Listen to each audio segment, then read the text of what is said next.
Drew, thank you so much for joining me again on the podcast, especially about a topic that as parents have been thinking about, which is, a kid decides they want to go to college. How can we help them out?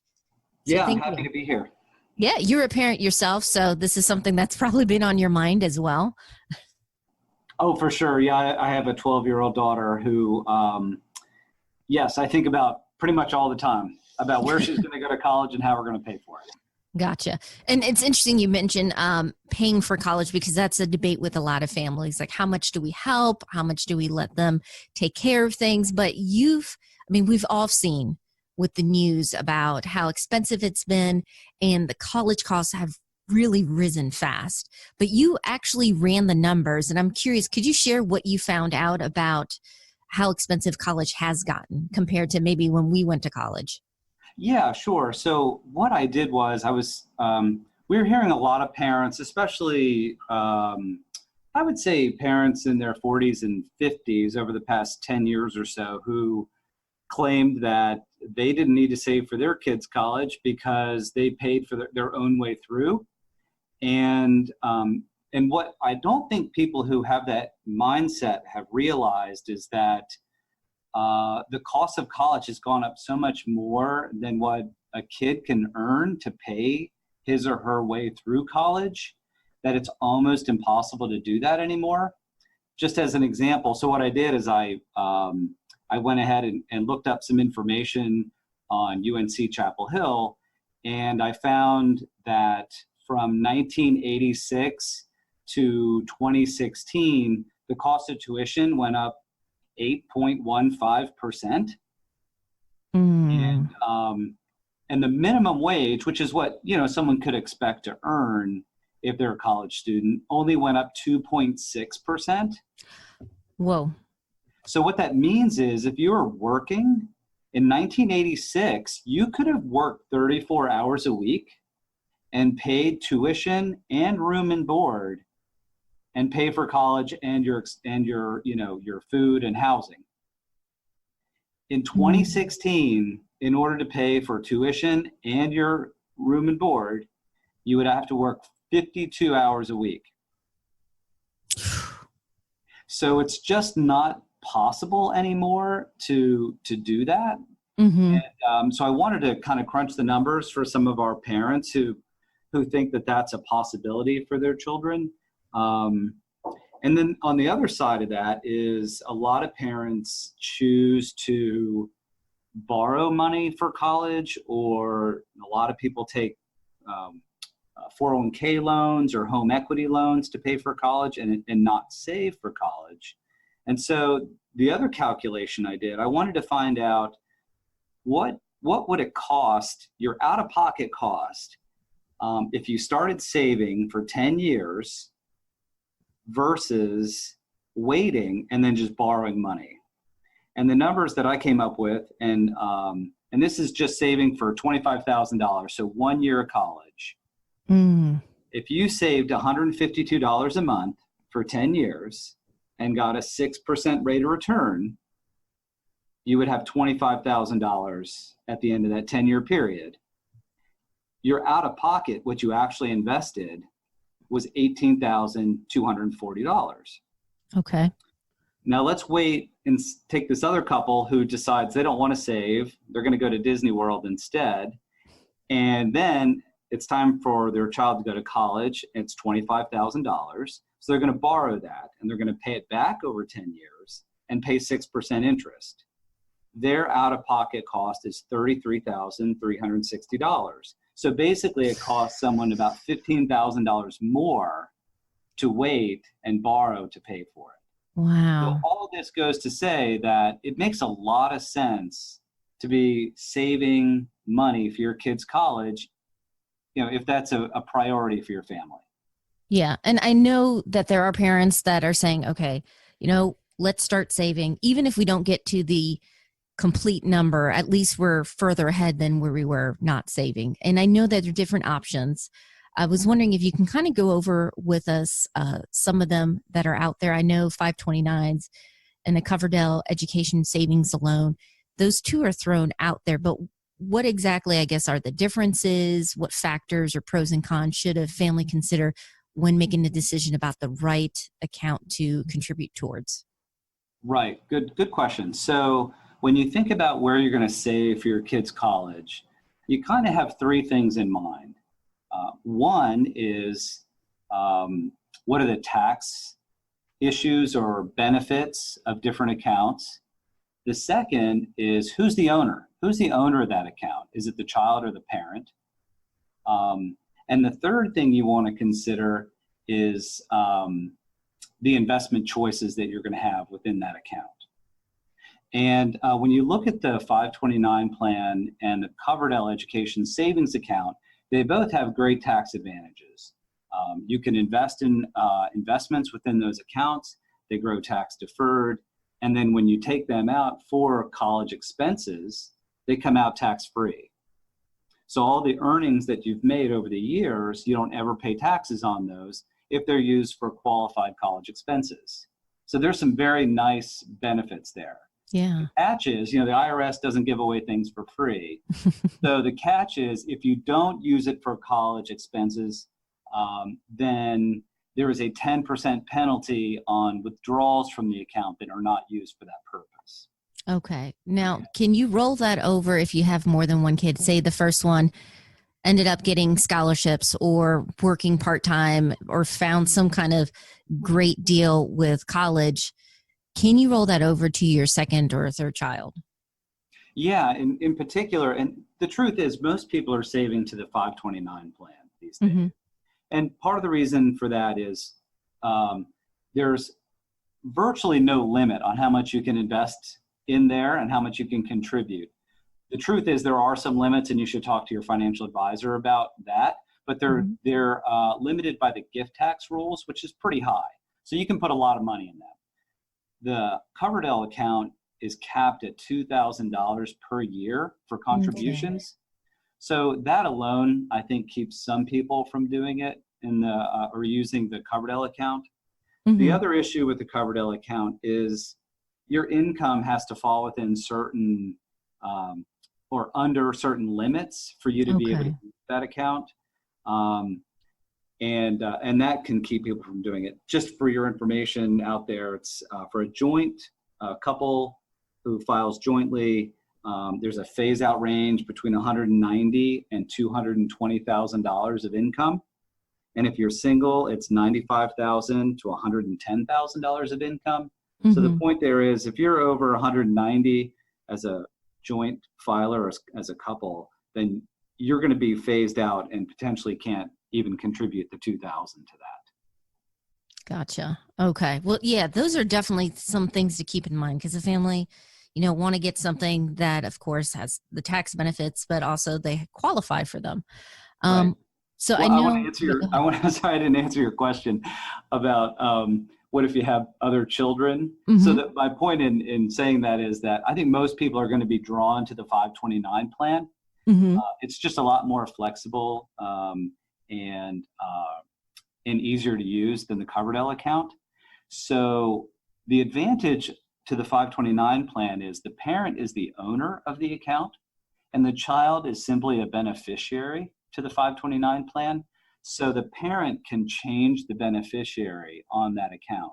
So if one child goes through college, doesn't use all of the money that was saved, let's say they got a scholarship or something, then they can change the beneficiary on that account to a younger child who's coming up and going to college later. Okay. It's very flexible. Yeah. I think a lot of families listening in are going to look at the 529. So they decide like that is the option for them. Are there only specific places they can open an account? Could they open it through, for example, if they're Coastal members, through Coastal? How does that work? Yeah, so 529 plans are established by states. Okay. Each state has their own plan, and they choose who the investment company is that's going to run the investments within their plan. So as an individual deciding which plan to use, a couple things you need to think about are, one, do you get any tax advantages from using your state's plan? here in North Carolina, we used to have a tax advantage. We would get a tax deduction, or a credit actually, on our state taxes for contributions. That ended several years ago. So if you're a North Carolina resident, there really isn't an advantage from a tax standpoint to use the North Carolina plan. Most states allow out-of-state residents to use their plans. And so that really frees an individual up to pick which state's plan they want to work with.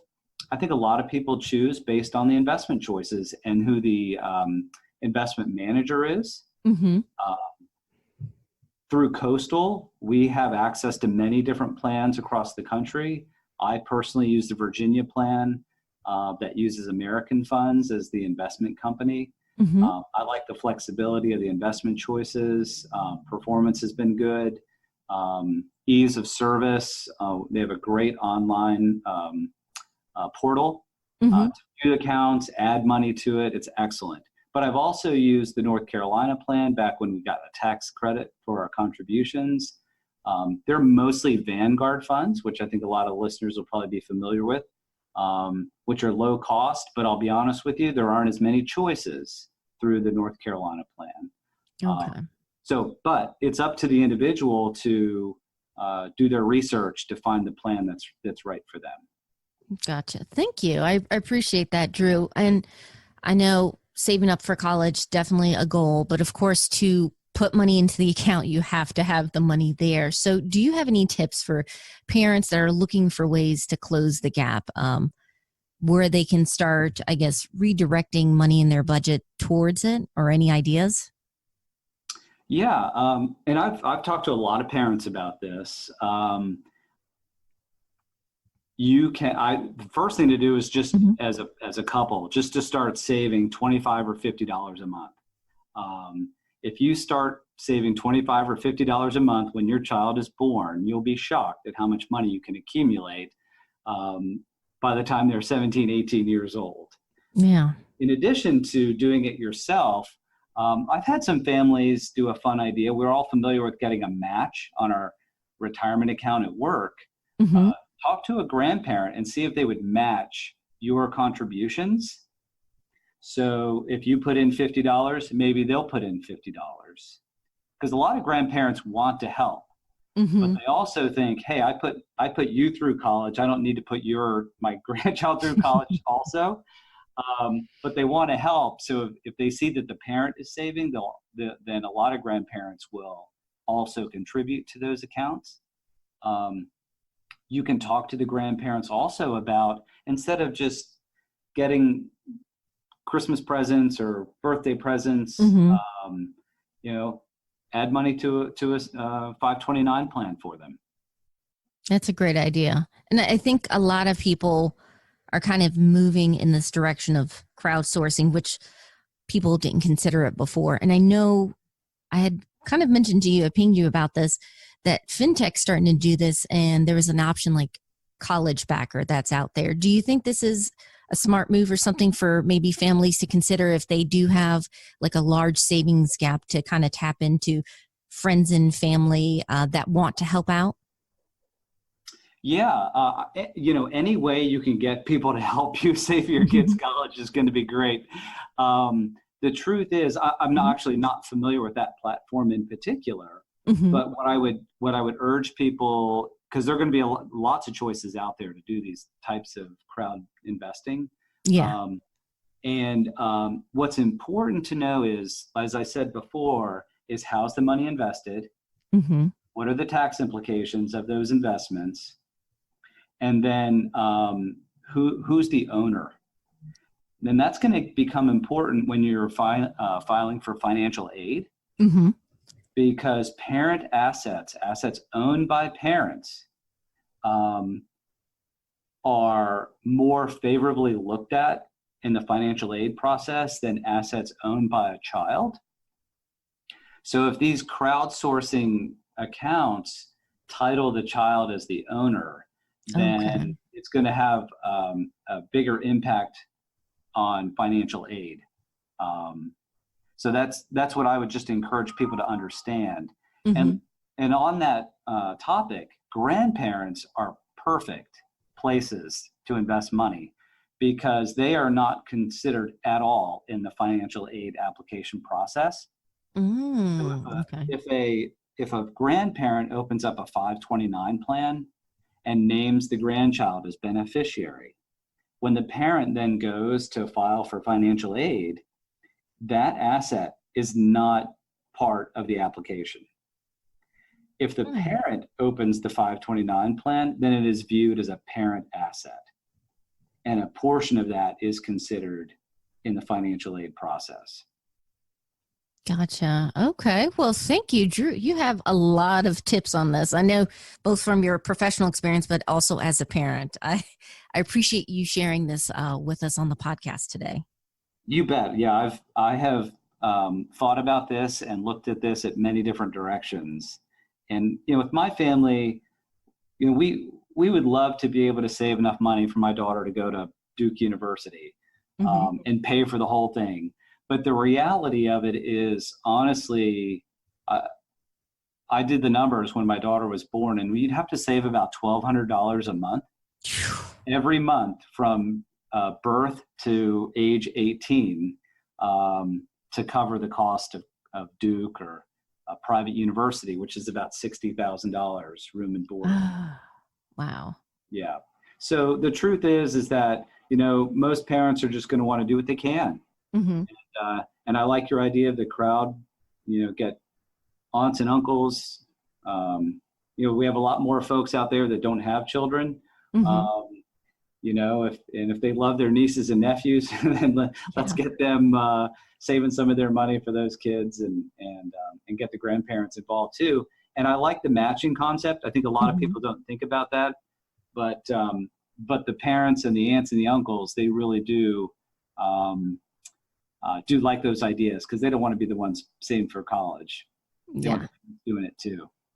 Yeah, that makes complete sense. Thank you again, Drew. I really appreciate this. Guys, if you're listening right now and you want to get more information and you want to get personalized information, please reach out to Coastal. They have all the resources you need, including how you can get in contact with their wealth services over at bankbetter.org.